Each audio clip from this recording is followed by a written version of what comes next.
शरदिन्दो सुन्दरं रुचिश्चेतसि सा मे गिरां देवी अपहृत्य तमसन्ततम् अर्थानखिलान् प्रकाशयतु।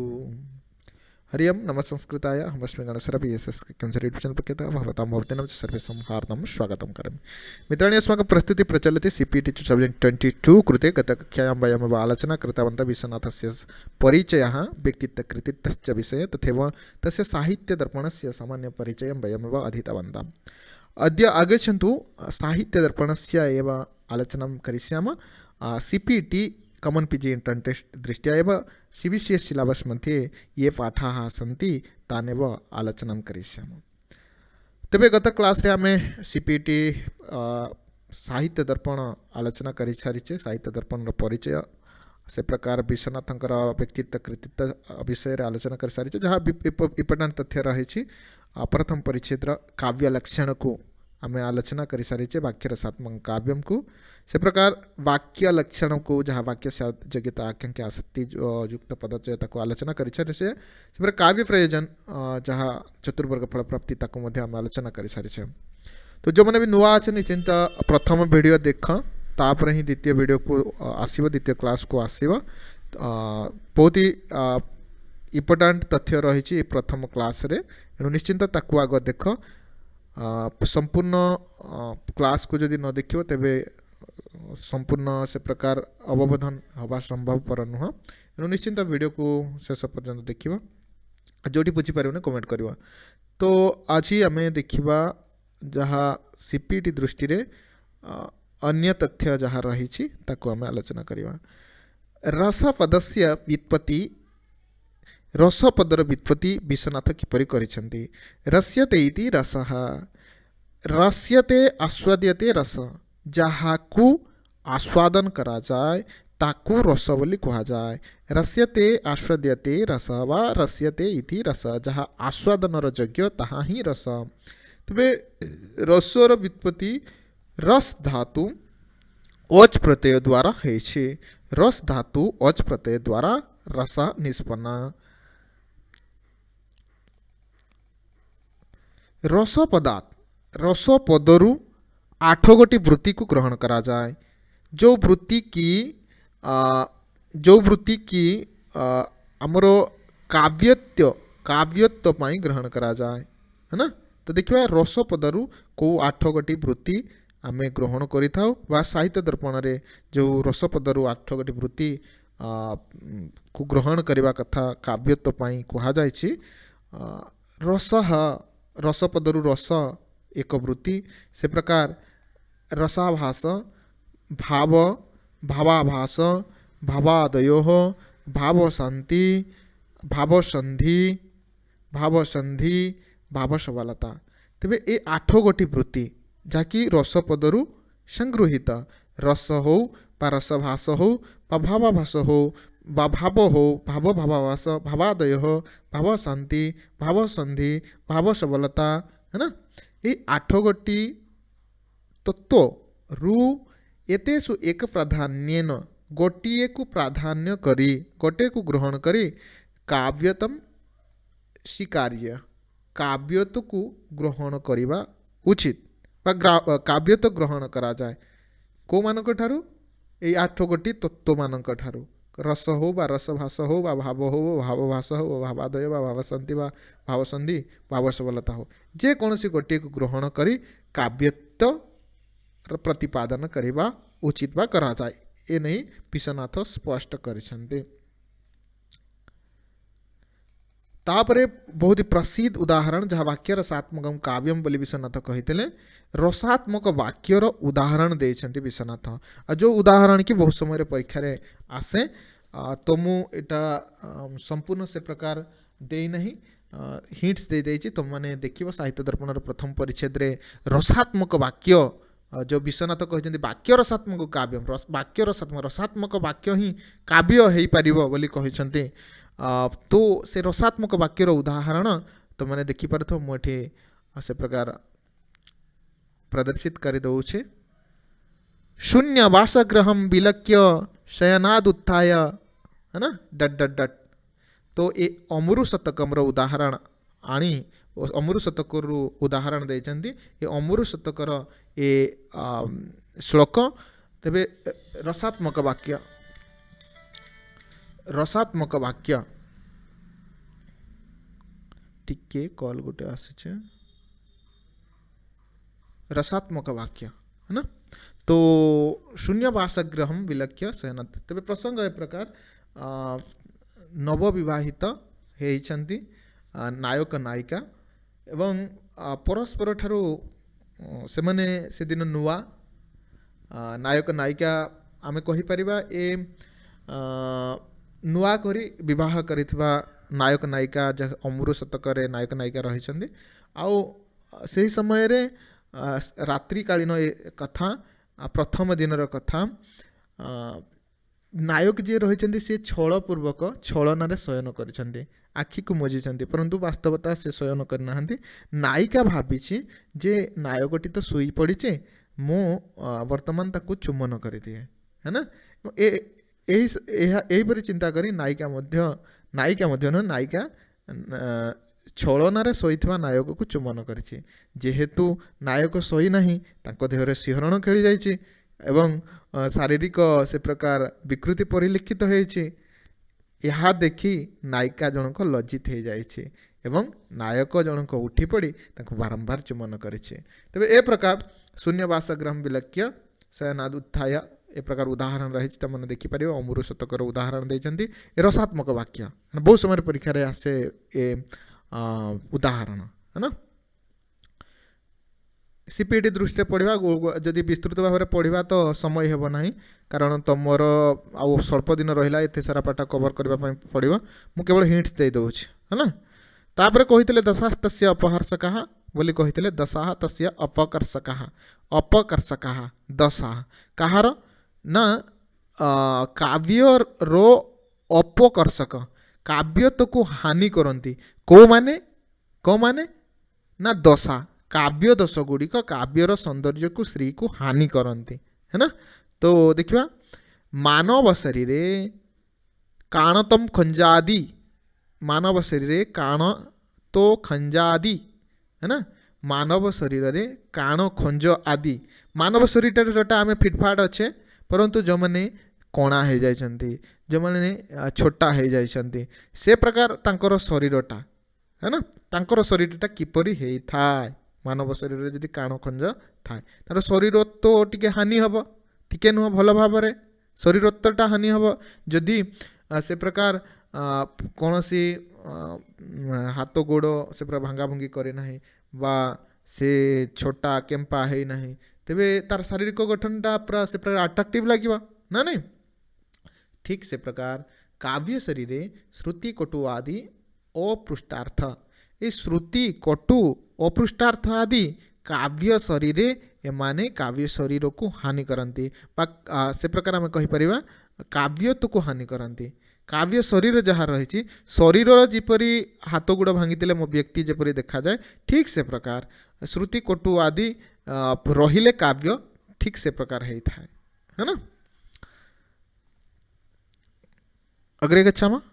तापर विश्वनाथ कहते वाक्य रसात्मक काव्य दशा तस्य अपकर्षका उत्कर्ष हेतव प्रक्ता उत्कर्ष हेतव प्रक्ता बोली कहते उत्कर्ष हेतव प्रक्ता गुण अलंकार रीतय बोली कहते उत्कर्ष तेरे काव्यर उत्कर्षता को किए बढ़ाई थाए गुण अलंकार रीतय है ना। काव्य सौंदर्य को किए बढ़ाई थाए आम तो पढ़िले कि श्रुति कटु आदि अपृष्टार्थ गुड़िक काव्य सौंदर्य को नष्ट करि हानि करि स्त्री को नष्ट करि आउ किए बढ़ाई था ना उत्कर्ष हेतु प्रक्ता गुण अलंकार रीतय गुण अलंकार रीतय रीति गुड़िक एमाने ही काव्यर श्री सौंदर्य को बढ़ाई था।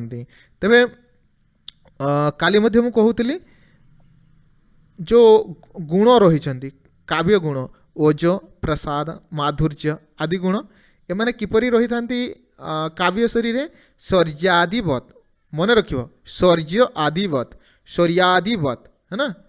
ये गुण गुड़िक काव्य गुण गुड़िक शौर्यादिवत रही था काव्य शरीर परीक्षा आसे सब पॉइंट से प्रकार अलंकार काव्य शरीर किपरि रहे ना कटक कुंडला आदि है ना कटक कुंडला आदिवत आम कटकर जो कुंडल आगरू थिला तो फेमस तो विष्णुदत्त उदाहरण कटक कुंडलादिवत करिसेंती तेबे जेपरि नायिकाटे से प्रकार हार कानफुल व्यवहार करती ठीक से प्रकार से कथा कहुई अलंकार किपरि ना कटक कुंडलादिवत अनुप्रास उपमा आदि अलंकार गुड़िक काव्यर सौंदर्य पाई से प्रकार प्रयोग करा जाए से प्रकार आम जदि कहवा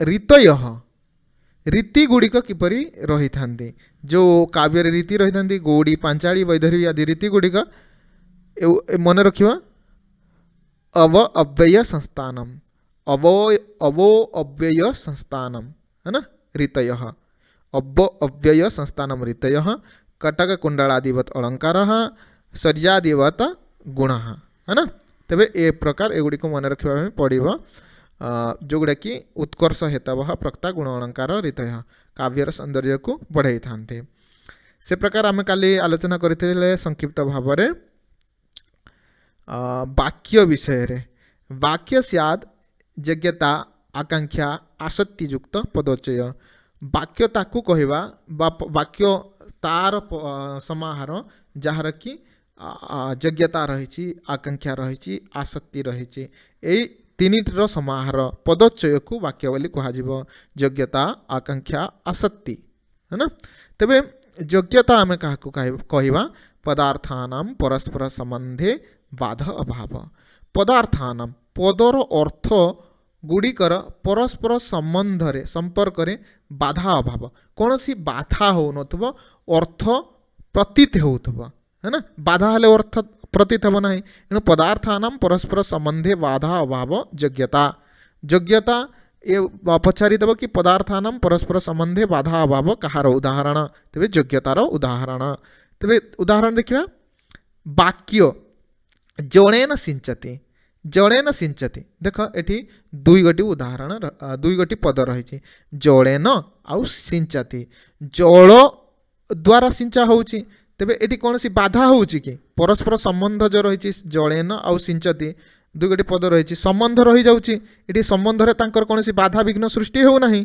एणु एहा योग्यता रही ये वाक्य हो पारिबो परंतु ओ वाक्य आमे जे देखिबा ओ वाक्य देख बन्हिना सिंचती बन्हिना गोटे पद रही सिंचती गोटे पद रही परंतु ए संबंध एठी भाव संबंध बाधा भाव देखा जाउछि संबंध बाधा देखा जाउछि बन्हिना सिंचती बन्ही द्वारा अग्नि द्वारा छिंचिबा काम हो पारिबो नाही जल द्वारा ही छिंचिबा काम हबो कार्य हबो है ना एणु बन्हिना सिंचती एटा वाक्य हेबो नाही कारण एठारे योग्यता अभाव रही ठीक अच्छे तेबे बाधा पदार्थानाम परस्पर संबंधे बाधा अभाव योग्यता उदाहरण जड़ेन सिंचती है ना बन्हिना सिंचती कहीं हम ना ना इधर योग्यता नाही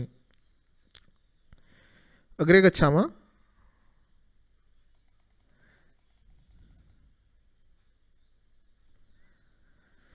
तापर रही आकांक्षा है ना आकांक्षा नाम जानिबार इच्छा है ना जानिबार जिज्ञासा है ना तो गोटे इच्छा आकांक्षा बोली आम कही था परंतु एठी साहित्य दर्पण विश्वनाथ तो कौन कहते देख प्रतीति पर्यः अवसान विरह आकांक्षा प्रतीति पर्यावसान विरह आकांक्षा अर्थबोध समाप्ति ही आकांक्षा अर्थबोध समाप्ति ही आकांक्षा देख कौन कहते ना अर्थबोधर समाप्ति घटुवा कौन सी वाक्य को शुणिला परे आमे अर्थ बुझीपर है ना ताहा ही आकांक्षा अटे उदाहरण देले बुझीपर देखो उदाहरण देवदत्त ग्रामम रही है ना देवदत्त ग्रामम रही एठी देवदत्त किए कर्ता ग्रामम कर्म तेबे देवदत्त ग्रामम आमर आकांक्षा रही कौन बोली देवदत्त ग्रामम कौन बोली से समय रे उत्तर आसी जाउची गच्छति तेबे ये जो आकांक्षा ताहा आमर अर्थबोध हो गला परिसमाप्ति हो गला अर्थबोध परिसमाप्ति है जे देवदत्त ग्राम को जाउछे देवदत्त ग्रामम गच्छति ठीक अच्छे आउ से प्रकार गौ, अश्व, पुरुष, हस्ती ए प्रकार आम जदि कहिबा एठी से प्रकार अर्थबोधार परिसमाप्ति होना है ना।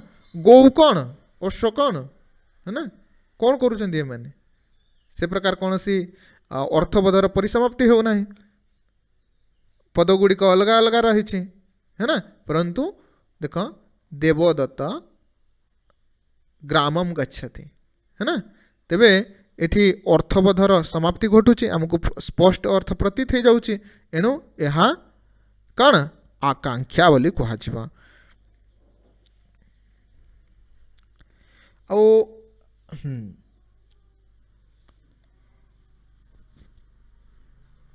आसक्ति, आसक्ति बहुत इम्पोर्टाट, ये कटि जाइए तो स्कान रे समस्या है जानी पारली ना। ठीक अच्छे मुझे कहीदे एक बहुत इम्पोर्टाट आसक्ति है ना। तो बाक्य तो तीन टा रे ना, योग्यता, आकांक्षा, आसक्ति। तो आसक्ति बहुत इम्पोर्टाट। आसक्ति लक्षण देवाई विश्वनाथ कहते लक्षण प्रसंग में आसक्ति बुद्धिर अवच्छेद। आसक्ति कौन ना बुद्धिर अवच्छेद। बुद्धिर अरे बैटरी लो टी मु चार्ज बसई दिए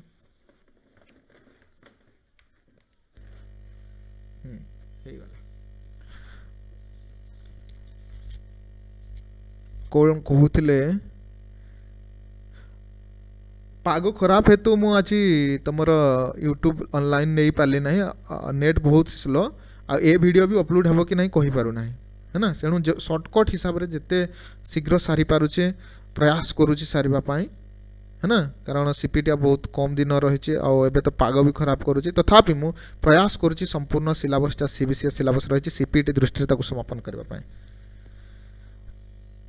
तो आसक्ति है ना, आसक्ति, आसक्तिर लक्षण देवाई चाहिए विश्वनाथ कहते तुम बही मिल है। आसक्ति बुद्धिर अवच्छेद।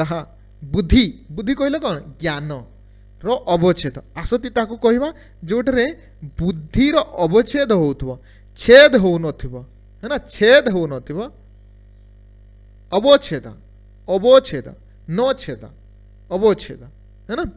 तेरे देखा उदाहरण राम ग्रामम गच्छति है ना, रामम राम मतलब राम ग्रामम गच्छति। ये आसक्ति किपरि बुद्धि अवच्छेद है देख राम ग्रामम गच्छति। आम बुझीपारे एक समय कर्ता क्रिया कर्म उच्चारण है राम कर्ता कर्म ग्रामम गच्छति क्रिया एक समय उच्चारित है ना। तेरे ये बुद्धिर अवच्छेद होना हो कि होना देख राम ग्रामम गच्छति कर्ता क्रिया कर्म आमर कर्ता कर्म क्रिया ए प्रकार तीन गोटी अर्थ संयोजित है कि वाक्यर अर्थ स्पष्ट कर दउछि, अर्थात विच्छेद होना। परंतु आमे आजी कहिबा राम, काली कहिबा ग्रामम, पहर दिन कहिबा गच्छति, ए वाक्यर अर्थ बुझा पड़िबा नहीं है ना। एणु आसक्ति युक्त पद ही वाक्य हो पारिबा कौन ना आसक्ति बुद्धि अवच्छेद। बुद्धिर अवच्छेद जो घटुव छेद हो है ना, छेद हो अवच्छेद हो अर्थात एक समय रे ही ताहा प्रयोग हो जमी कि राम ग्रामम गच्छति, राम गाँ को जाऊँगी। ये बुद्धिर अवच्छेद हो, बुद्धि छेद हो ना, विच्छेद हो जाऊ ना, बुद्धि आमको जन दूची। परंतु आज जिते कहवा आज कहवा राम काली कहवा ग्रामम पहर दिन कहवा गच्छति, तेबे यह वाक्य हो पार ना है ना। तेबे आसक्ति कौन आसक्ति बुद्धिर अवच्छेद। ध्यान देव बहुत समय परीक्षा पड़े। आगको जीवा तीसरा शब्द शक्तय, तीसरा शब्द शक्तय तीन गोटी शब्द शक्ति बहुत इम्पोर्टाट है ना। आगु मध्य गत वर्ष क्लास भी मध्य देख प्रत्येक वर्ष क्लास टिके भिन्न भिन्न धरण होता है, व्याख्या करने शैली टिके अलग अलग होता है। एणु ताको मध्य तुम देख से क्लास को देख, मुझे डिस्क्रिप्शन लिंक देदेवि है ना। तीसरा शब्द शक्तय वाच्य अर्थो अभिधयावध्य लक्ष्य लक्षणयामतः व्यंग्यो व्यंजनायाताः स्युः तिस्रः शब्दशक्तयः वाच्योऽर्थ वाच्योऽर्थ अविधयावध्य लक्ष्यो लक्षणया मत व्यंग्यो व्यंजनायाताः स्युस्तिस्र शब्दशक्तयः। हैंड राइटिंग टी मोर बहुत खराब हैंड राइटिंग एणु टी बुझापी चेष्टा कर टाइपिंग करने समय भी नहीं है ना। तो तीन गोटी शब्द शक्ति अभिधा लक्षणा व्यंजना है ना। तेरे अभिधा वृत्ति द्वारा वाच्यार्थ बुझा जाए, ध्यान देव। अभिधा वृत्ति द्वारा वाच्यार्थ ध्यान अभिधा वृत्ति द्वारा वाच्यार्थ बुझा जाए, लक्षणा वृत्ति द्वारा लक्ष्यार्थ बुझा जाए, व्यंजना वृत्ति द्वारा व्यंग्यार्थ बुझा जाए है ना, व्यंग्यर अर्थ को बुझा जाए। तो वाच्य अर्थ अभिधया वध्य लक्ष्य लक्षणया मता व्यंग्य व्यंजनाया ताहा स्युः तिस्र शब्द शक्तया। ठीक अच्छे। अभिधा आम क्या कहवा कहवा मात्रे संकेतित अर्थ अर्थ बुझा पड़ुवा। पुस्तक मानय कहले बहीटी को आने कहूँ जस्ट डायरेक्ट आमर अर्थ आमको बुझा पड़गला है ना, तो अभिधा कह। तो जिते अभिधा शक्ति एबे तो पढ़ा ताको आम आलोचना करवा। लक्षणा व्यंजना जहाँ भी रही सीपीटी दृष्टि आम आलोचना करवा। तो अभिधा देख अभिधा शक्ति आम देखा। अभिधा संज्ञा कौन मन रखिवा तत्र संकेतितार्थस्य वदनात् अग्रिमा अभिधा।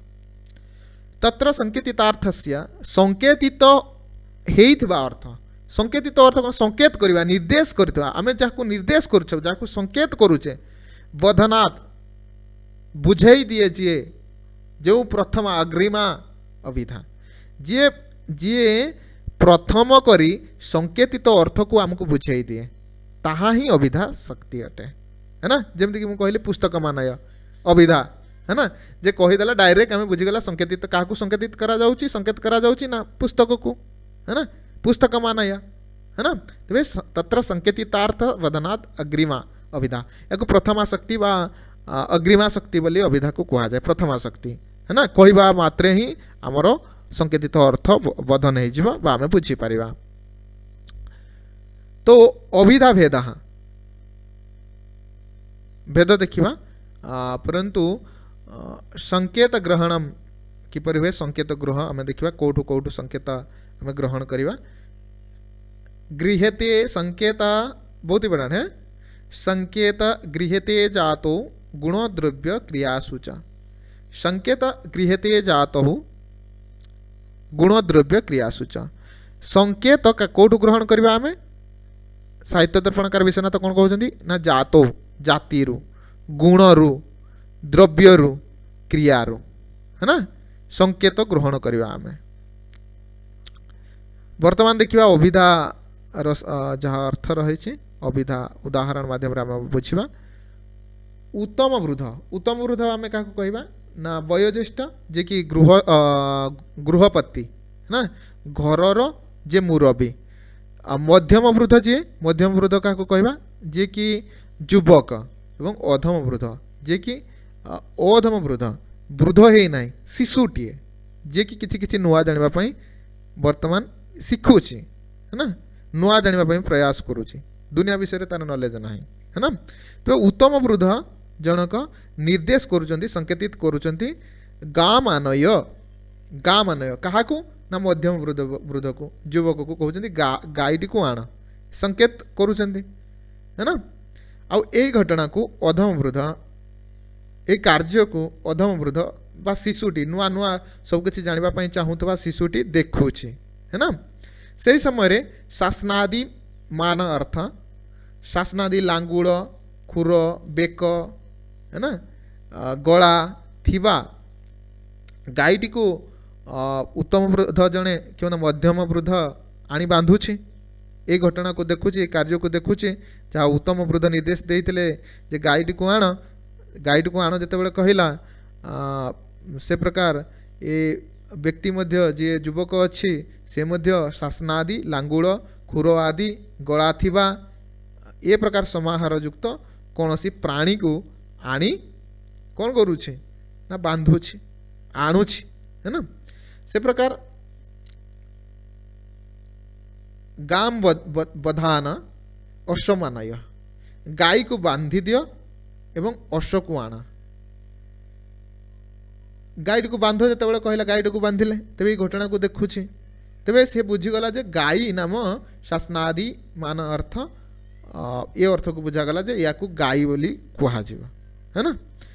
तेज ए प्रकार अर्थ संकेतित अर्थ नुआ नुआ करी शिशुटे शिखुची। तेज ये आम देखा तुम बही रे देखिब, है ना, बही रे देखिब, मु तो सर्टकट रे बतई दउची, तुम समय पाउछ जदि विस्तृत भाव में देख सीपीटी दृष्टि बहुत शीघ्र मत सारे पड़ो। आनय पदस्य अर्थ आरोहणम अर्थ, है ना। जो आनय बोली कहला किए निर्देश देले, किए देले निर्देश, उत्तम वृद्ध जनक घर मुरबी निर्देश देले युवक को मध्यम वृद्ध को जे आनय, आनयर अर्थ से बुझी पारिला शिशुटी आरोहण अर्थ, है ना।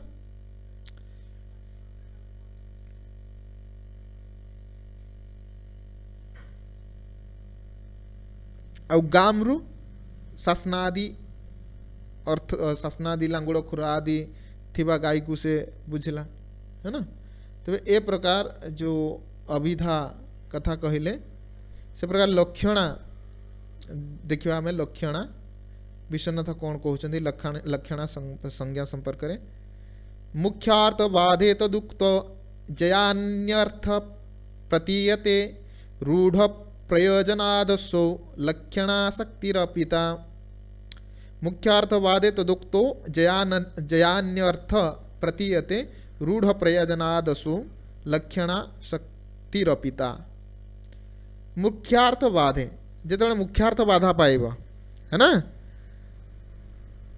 से ही समय रे अन्य अर्थ प्रतीयते, अन्य अर्थ को ग्रहण करा जिबा कहा द्वारा, रूढ़ रूढ़ी बा प्रयोजन दृष्टि, रूढ़ी किंबा प्रयोजन को आधार करी जो अर्थ बुझा जाए केते बेले ना मुख्यार्थ बाधा हला परे, रूढ़ी को बा प्रयोजन को आधार करी जो अर्थ आमे बुझू ताहा लक्षणा, है ना।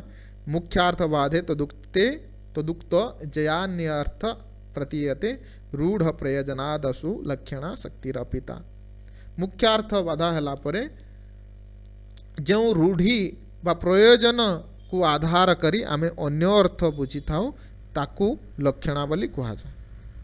उदाहरण लोक प्रसिद्ध रूढ़ी देखिपारुथब कलिंग साहसिक, है ना, कलिंग साहसिक। देख ये किपरि मुख्यार्थ बाधा होचे कलिंग साहसिक। देख कलिंग शब्दर अर्थ होची कलिंग राज्य आमर ओडिशा, साहसिक नाम साहसी। तेबे कौन ये निर्जीव कलिंगटा साहसी हो पार कि हो पार ना, एणु मुख्यार्थ बाधा हो गला, है ना। कलिंग साहसिक, कलिंग रु आम नहीं गले कौन नहीं गले ना कलिंगर अधिवासी माने, कलिंग रे जो माने बसवास करुचंती जन्म होती से माने साहसिक, है ना। ये कौ दृष्टि आम या नेले ना रूढ़ी, रूढ़ी दृष्टि या आम नेले आ लक्षणा अर्थ को आम बुझिले। तबे रूढ़ी क्या कहवा ना लोक प्रसिद्धि, लोक प्रसिद्धि नाम जहाँ संसार रे प्रसिद्ध लोक कथा लोकवाणी, है ना। यदि कुहा मुंडा कपिला ए घर माउसी से घर पिउसी ए लोक प्रसिद्ध रूढ़ी, है ना। तो कलिंग साहसिक मुख्यार्थ बाधा है एवं आम रूढ़ी द्वारा बुझी पारे जे कलिंग शब्दर अर्थ जो कलिंग साहसिक कलिंग ता साहसी हेब ना, कलिंगर आदिवासी माने साहसी, ये हूँ तुमर लक्षणा मुख्यार्थ बाधा हला परे। से प्रकार आम जदि देखिबा प्रयोजन उदाहरण गंगायाम घस, है ना, गंगायाम घस ये मुख्यार्थ कौन करुँच, मुख्यार्थ कह दूँ गंगायाम घस, गंगा नदी रे से प्रकार गाँटी आभिरपल्ली तापरे आमे से प्रकार जिते बड़े तर्जमा करवा अरे गंगा नदी स्रोतरे कौन गाँटी आविरपल्ली गौड़ ग्रामटी रही पार कि ना ना रही पार ना ये निश्चिंत गंगा नदी तटरे हो कूलरे हो गाँ है ना तेरे ये प्रयोजन प्रयोजन है ना मुख्यार्थवाद हो गला मुख्यार्थवाद है कहले ना ना केबे भी हो पार ना गंगा जल रे ए घोष रही पार ना निश्चिंत यह गंगा नदी तटरे तेबे ये आउ गोटे पॉइंट मुझे देवी अभिधा शक्ति को आधार करेंगे से माने है ना अभिधा शक्ति को आधार करी से प्रकार रूढ़ी आ प्रयोजन को नहीं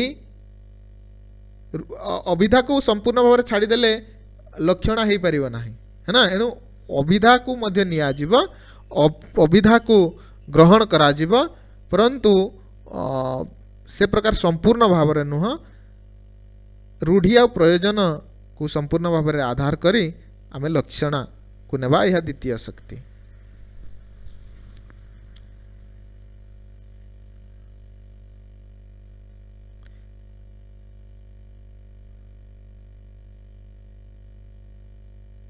तबे यह मध्य नोट करदेव कलिंग साहसिक एटा आधार आधेय संबंध रही है ना कलिंग साहसिक मध्य प्रश्न आसे आ गंगायाम घोष जो रही सामीप्य शीतोत्व पवित्रत्व पवित्रत्व पवित्रता सामीप्य संबंध है ना गंगायाम घोष गंगा नदी समीप रे लक्षणा भेद बहुत इंपोर्टेंट मन रखियो लक्षणा भेद विश्वनाथ मतरे लक्षणार भेद होची 80 गटी है ना किपरि ना रूढ़ी आउ प्रयोजनवती रूढ़ी आ प्रयोजनवती प्रथम लक्षण को दुई भाग रे विभक्त करागला है ना रूढ़ी आउ प्रयोजनवती ठीक अच्छे रूढ़ीर 16 गटी रही रूढ़ी आ प्रयोजनवती रही 64 गटी ठीक अच्छे 16 आउ 64 मिसिला टोटाल है 80 भेद लक्षण विश्वनाथ मतरे किछि उदाहरण मु देछि रूढ़ीमती लक्षण शेतः धावती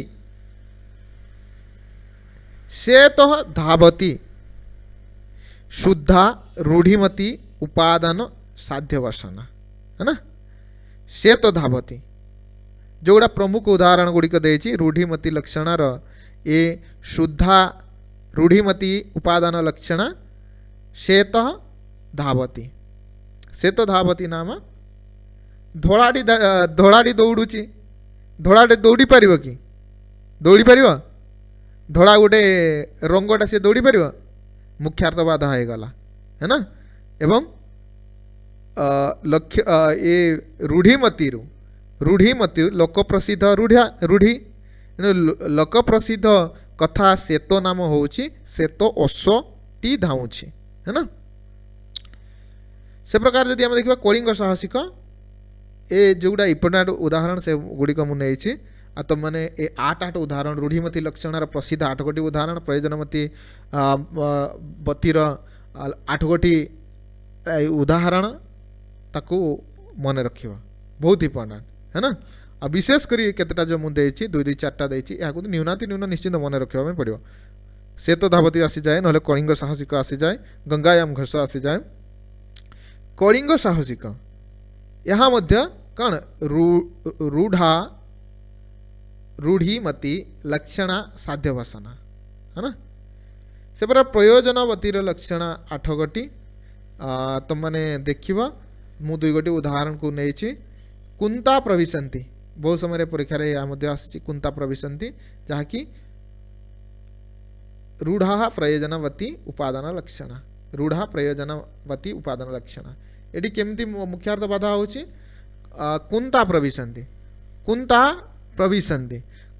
प्रविशंति नाम खड्ग प्रवेश करुचे तलवार प्रवेश करुचे अस्त्रटा प्रवेश करिवा कुंता नाम जो युद्ध करती राजा माने है ना, तो कुंता प्रविशन्ति अस्त्र गोटे है ना, तो सी कौन से प्रवेश कर प्रवेश कर मुख्य तो बाधा हम तार तो जीवन नहीं से किपरि प्रवेश कर तो सेठी आमे प्रयोजन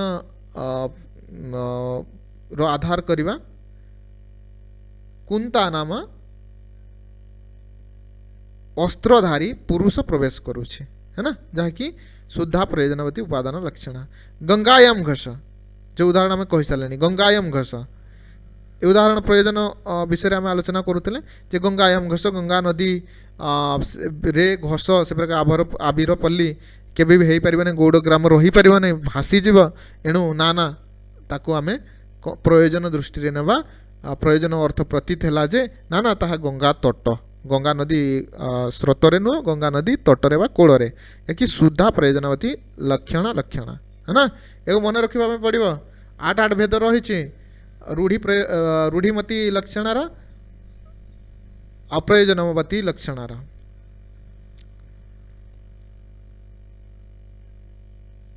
तापर देखिबा आमे व्यंजना है ना, व्यंजना ए हूँ शेष शेष शक्ति जे 3 गोटी शक्ति मध्य ये शेष शक्ति वीरता सविद्याध्यासु जयार्थ बध्यते परः सा वृत्ति व्यंजना नाम शब्दस्याथ आदिकस्यश्च। वीरता सविद्याध्यासु जयार्थ बध्यते अपरः सा वृत्ति व्यंजना नाम शब्दस्यार्थ आदिकस्यश्च। तबे वीरता स अविधाध्यासु जयार्थ बध्यते अपरः अविधा लक्षण तात्पर्य वृत्ति अविधा लक्षण तात्पर्य वृत्ति एमाने स अर्थ प्रतीत हेबा परे स अर्थ को प्रतीत करी चाली जिबा परे अविधा लक्षण तात्पर्य वृत्ति एमाने निज निज अर्थ को प्रतीत करी सारिबा परे अन्य एकस्य अर्थ प्रतीतम भवति अन्य एक अर्थ प्रतीत होता है ताकू व्यंजना बोली कहा जाए।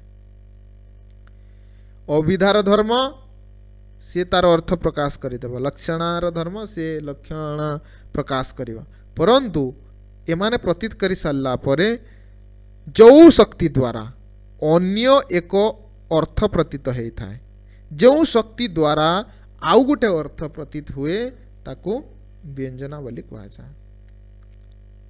उदाहरण देखिए से गंगायाम घस है ना, गंगायाम घस मुख्यार्थ कौन गंगा जल प्रवाह है ना, लक्षणार्थ गंगा तटाश्रित है ना, व्यंजना कौन व्यंजना आभीरपल्ली गौड़ ग्राम को बुझागला। देख मुख्यार्थ गंगा जल प्रभाव डायरेक्ट बुझेदेला गंगायाम घस ए वाक्य लक्षण कहला ना ना ताहा हो पार नहीं ये गंगा तटाश्रित ना गंगा तटरे रही लक्षणार्थ से कहला। व्यंजना कहला कौन कहला ना आभीर पल्ली गौड़ ग्राम है ना।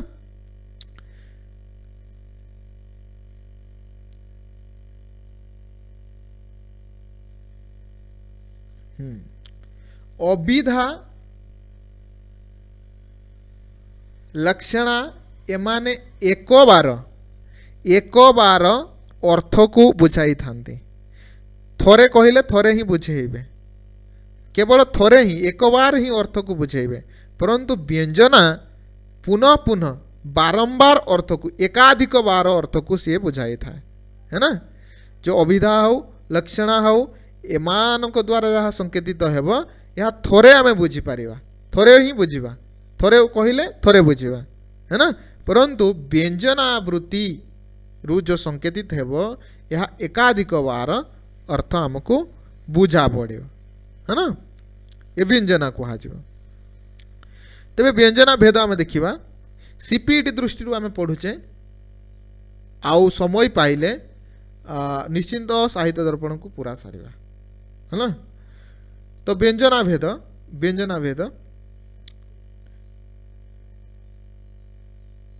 द्विविधा व्यंजना शाब्दी आर्थिश्च शाब्दी एवं आर्थी व्यंजना दुई गोटी व्यंजना भेद कौन शाब्दी आउ आर्थी। शाब्दी व्यंजना पुणी दुई भाग रे विभक्त अभिधामूला एवं लक्षणामूला। शाब्दी व्यंजना दुई भाग रे विभक्त अभिधामूला व्यंजना लक्षणामूला व्यंजना। आर्थी व्यंजना से प्रकार वाच्यार्थ लक्ष्यार्थ व्यंग्यार्थ तीन भाग रे विभक्त। ठीक अच्छे ये व्यंजना भेद आम देखिले शाब्दी आर्थी शाब्दी को दुई भाग रे विभक्त करागला अभिधामूला व्यंजना लक्षणमूला व्यंजना से प्रकार आर्थी व्यंजना को तीन भाग रे विभक्त करागला वाच्यार्थ लक्ष्यार्थ व्यंग्यार्थ। अग्रे गच्छामः।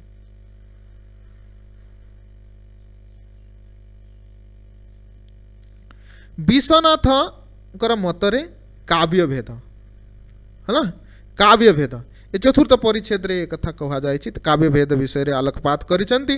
कौन कहउचंती विश्वनाथ काव्यम धनी गुण भूत व्यंग्य चेति द्विधा मतम।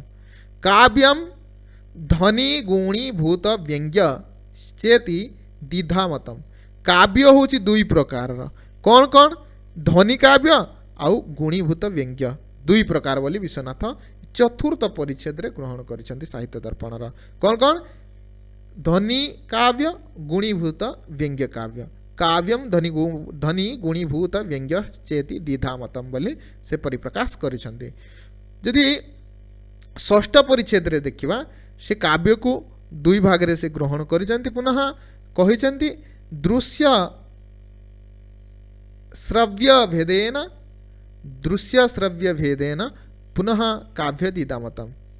ठीक है टाइपिंग मिस्टेक है दृश्य श्रव्य भेदेन पुनः काव्य पुनः द्विधा मतम बोली कहते दृश्य श्रव्य भेदेन पुनः द्विधा मतम बोली कहते। दृश्य आउ श्रव्य काव्य भेदरे दुई भाग काव्य बोली कहते ये षष्ठ परिच्छेद रे कहते है ना। चतुर्थ परिच्छेद रे धनी गुणीभूत व्यंग्य बोली कहते दुई गोटी काव्य रो भेद से प्रकार षष्ठ परिच्छेद रे श्रव्य काव्य दृश्य काव्य दुई गोटी काव्य को ग्रहण करिसंते।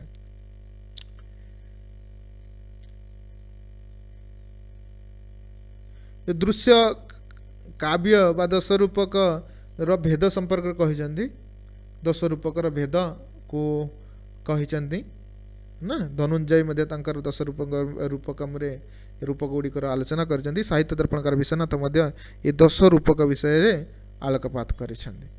तबे नाटकम प्रकरण भाण व्यायग समावकार डिंब इहा मृग अंक विधि प्रहसन रूपकाणी दशा।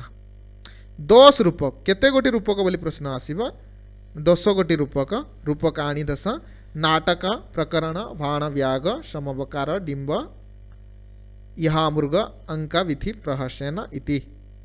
ठीक अच्छे विस्तृत भाव में पढ़ा नाट्य तत्व जिते बड़े पढ़ा या परे परे ही नेक्स्ट क्लास को यह आसीजिव। नाटकर लक्षण आज सारीदेवा समय रही। नाटकम ख्यातिवृतम स्यात् नाटकर लक्षण कथा कहते षष्ठ परिच्छेद रे नाट्य तत्व विवेचन है ना।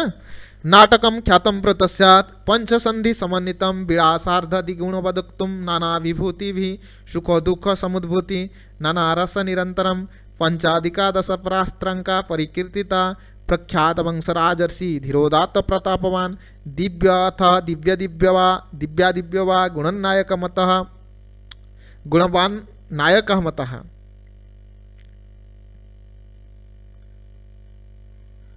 एक एव भवेदंगी श्रृंगारवीर एव वा अंगवन्यरसा सर्वे कार्यनिर्वहण उद्भुत चत्वार पंचवा मुख्या कार्य व्यपृत पुरुषा गपृच्छात अग्र समवंदनम तस्य कीर्तितम।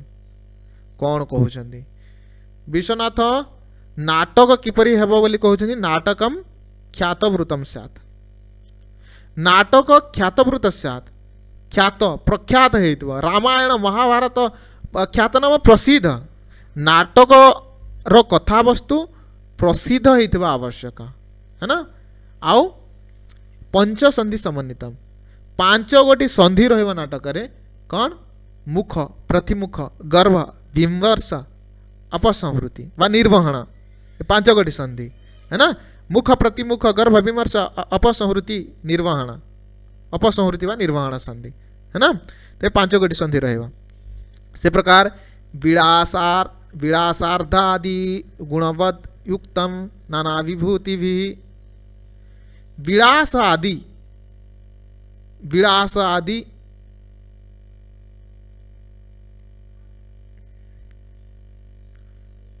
विलास समृद्धि युक्त है ना नाना विभूति भी नाम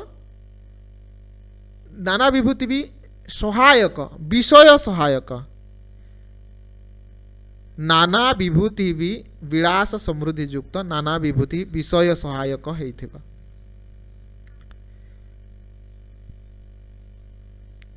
तापर कौन कहउछन्ती सुख दुख समुद्भति सुख दुखर उत्पत्ति होउथबा है ना सुख दुखर उत्पत्ति होउथबा सुख दुख सेठी रहिथबा नाटक जेहेतु सुख दुख रहिबा स्वाभाविक कथा है ना एणु ए कथा रहिबा उचित बोली विश्वनाथ कहउछन्ती सुख दुख समुद्भति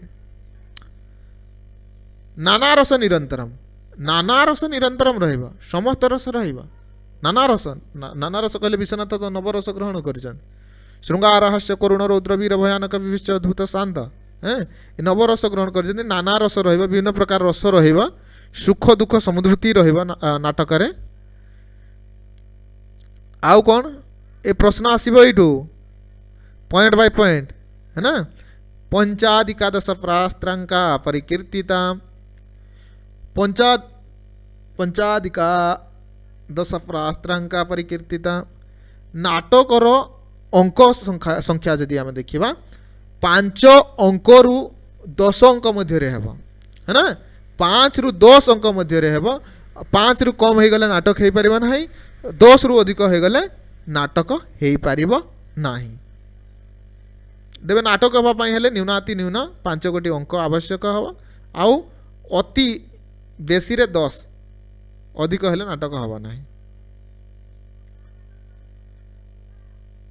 प्रख्यात वंश राजर्षि धीरोदात्त प्रतापवान दिव्य अथ अदिव्य वा गुणवान नायक मतः प्रख्यात वंश राजर्षि धीरोदात्त प्रतापवान ये नायक किए हेबे ना प्रख्यात वंश श्रेष्ठ कुल प्रसिद्ध कुल यशस्वी कुल रु जात होइथवा राजर्षि है ना कि प्रकार गुण धीरोदात्त संपन्न बहुत समय परीक्षा रे आसे जे नाटक रे कि प्रकार गुण विशिष्ट नायक हम जो नायक भेद धीरोदात्त धीरोदत्त धीर ललित धीर प्रशांत बोली आम कहते है ना तेज धीरोदात्त संपन्न नायक हो पार प्रतापवान अत्यंत प्रतापयुक्त हो तेजियान हो पराक्रमी हो सी नायक हो पार प्रख्यात वंशे श्रेष्ठ वंश जात हो राजर्षि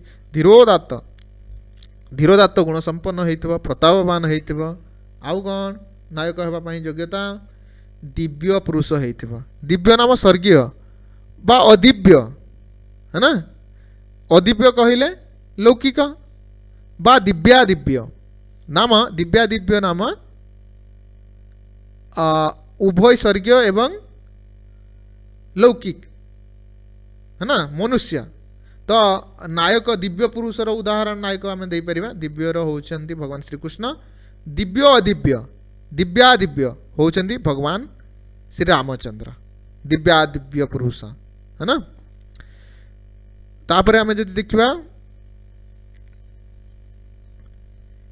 एक एव भवेदंगी श्रृंगार वीर एव वा एक एव भवेदंगी श्रृंगार वीर एव वा नवरस मध्यरु श्रृंगार किंबा वीर ही नाटकर मुख्य रस हेबे है ना श्रृंगार किंबा वीर ही नाटकर मुख्य रस हम श्रृंगार हो पारे नचेत वीर हो पारे जमती कि आम पढ़ा किरात क्षमता अभिज्ञान शाकुंतल महाकवि कालिदास विरचित अभिज्ञान शाकुंतल नाटक सेठी आम देखुच कौन देखुचे ना श्रृंगार रस रही प्रधान रस है ना सेमती कि भट्ट नारायण बेणी सहारम है ना बेणी सहारम नाटक वीर रस रही प्रधान रस।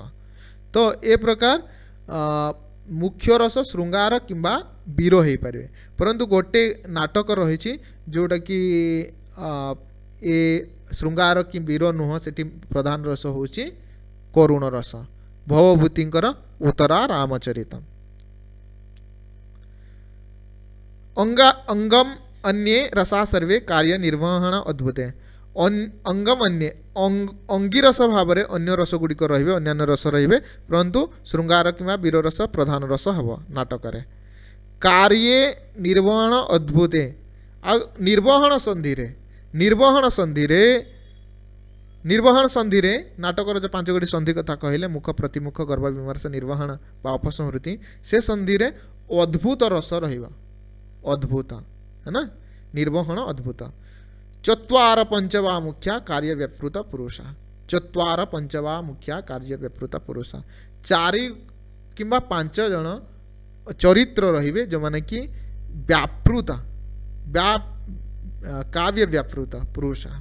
से नाटकर जो चरित्र को से निभाइबे कि मुख्य 4 गोटी 4 रु 5 4 कि 5 गोटी मुख्य चरित्र रे रहिबे, है ना। गोपृच्छाद अग्र समाग्रम वंदनम तस्य कीर्तितम। गोपृच्छर आग सुदृश्य, गोपृच्छर अग्र, गोपृच्छ आम देखीचे किपरि ना गाई लांज, गाई लांजटी देखियो प्रथम रे बहुत सरू थिबो, लांज कथा कहूची लांगुल कथा कहू नाही, देखियो सरू थिबो, सेटा होची नाटकर बीज। तापर बहुत मोटा है, धीरे धीरे धीरे धीरे मोटा है, बहुत मोटा है जीव, तापर धीरे धीरे धीरे धीरे धीरे आउ थे सरू हो जीव, देखियो है ना। तो से कथा कह जाउची नाटकर कथा वस्तु मध्य प्रथमे छोट थिबो, गाई लांज रो मूल मूल लांज, लांजटा आमे लांगुड़ कथा कहूने, है ना, जो कौन कहबा ताकू चुट्टी, है ना, बा बाल जो थाए से ताकू आमे कहूचे। तो प्रथमे देखियो सरू थिबो, तापरे बड़ हे पड़े, तापरे पुणी संपन्न हो शेष हो। तेरे ठीक से प्रकार नाटकर कथा वस्तु मध्य से प्रकार। तेरे ये थिला नाटकर लक्षण जहाँ आमे देखिले। वीडियो केमती लगिला निश्चित कमेंट करिवो, जहाँ भी त्रुटि रही जदि दृष्टिगोचर होची निश्चित मते अवगत करांतु, मु प्रयास करी मार्जन पूर्वक उपस्थापन करबा पाए, है ना। नाटकम ख्यातभरत सात पंचसंधि समन्वितम विलासार्थ गुणवदत्तम नाना विभूति भी सुख दुख समुद्भूति नाना रसव निरंतरम पंचाधिकादश प्रात्रंका प्रकृतिता प्रख्यात वंश राजसी धीरदात प्रतापन दिव्यथा दिव्य दिव्यवा गुणनायक मत एक भवेदंगी श्रृंगार विरयवा अंगमने रस सर्वे कार्य निर्वहण अद्भुते चत्वार पंचवा मुख्या कार्य विवृत पुरुषा गौपृच्छात अग्र समाग्रम वंदनम तस्य कीर्तितम। अस्तु। जयतु संस्कृतम जयतु भारतम, वंदे संस्कृत मातरम। जय जगन्नाथ।